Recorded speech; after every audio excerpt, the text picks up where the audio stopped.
హృదయాన్ని, గాయపరచబడిన నీ హృదయాన్ని బాగు చేయగలడు. నీ కష్టాన్ని చూడగలడు, నీ కష్టం పోయే మార్గం చూపగలడు.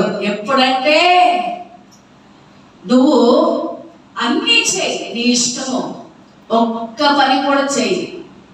యేసయ్యా నన్ను జ్ఞాపకం చేసుకో, ఇదొక్కటి అడగాలి. యేసయ్యా నన్ను బాగు చేయి. నువ్వు ఎక్కడికైనా వెళ్ళు, నువ్వు ఏమైనా చేయి, ఒక్కటి మాత్రం నువ్వు చేయాలి. యేసును అడగాలి, యేసును తలచాలి. ఎందుకంటే ప్రాణమిచ్చి ప్రేమించిన వాడు, శిలువపై విరిగి నలిగి ప్రాణధారగా పోసిన వాడు, మరణపు ముళ్ళను విరిచిన వాడు, ఆయన పొందిన దెబ్బలలో స్వస్థత మనకి దాచిపెట్టాడు. కాబట్టి ఎక్కడికి వెళ్ళినా నీకు స్వస్థత రాదే.